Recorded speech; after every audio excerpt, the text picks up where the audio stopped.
Урматтуу көрүүчүлөр, сиздерди Мекендештер YouTube каналына подписация басканды суранабыз. Биздин каналдан мекендештердин жаңылыктарын көрүп туруңуздар.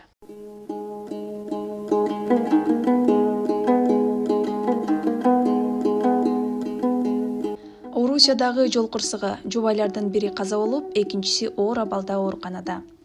Орусиянын Ульяновск облусунда катталган жол кырсыгында каза болгон 23 жаштагы Диана Бекмурзаева Орусияга 1,5 жыл мурун кеткен. Бул тууралуу Суперкейджи порталына анын тайекеси Улукбек Бекмурзаев билдирди. Анын айтымында, Диана Бекмурзаева Ноокат районуна караштуу Төлөс айыл аймагынын Муркут айылынын тургуну. Ал жол кырсыгына жолдошу экөө кабылган. Диананын жолдошу учурда оор абалда ооруканада жатат. Диана турмушка чыккан. 2 жаштагы бир кызы бар. Анын сөөгүн кече 23 август күнү алып келишти. Саат 22:00 чамасында жерге берилди. Үй бүлөдө жалгыз кыз болчу. Ата-энеси бир туугандары бар. Алардын ар бири өзүнчө үй бүлөлүү. Диана таята ата-энесинин колунда өскөн. Жолдошу да кырсык болгон күнү жанында эле. Ал азыр оор абалда ооруканада жатат. Жол кырсыгынан соң ооруканага жаткырылган 3 кыргыз жарандарынын бири биздин күйөө бала. Ал 29 жашта, карындашым 23 жашта эле.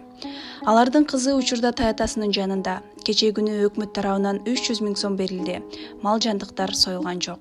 Диана өтө жакшы кыз эле. Кыйынчылыкты көп көргөн. Ошто медициналык окуу жайды аяктаган соң турмушка чыгып, бир кыздуу болгон.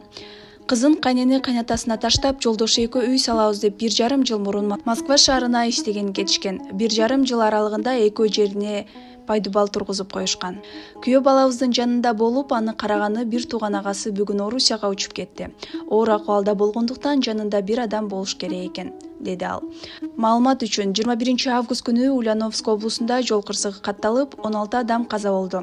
Алардын ичинен 14-ü кыргыз жараны, мындан тышкары дагы 3 кыргыз жараны, 2 эркек, 1 аял киши ооруканага түшкөн. Өлкө башчы Садыр Жапаров Тышкы иштер министрлигине, өзгөчө кырдаалдар министрлигине Манас эл аралык аэропортуна каргашалуу жол кырсыгында каза болгон кыргызстандыктардын сөөгүн мекенине жөнөтүү үчүн атайын борт уюштурууну тапшырган. 23 август күнү Кыргызстанда жалпы аза күтүү күнү деп жарыяланган.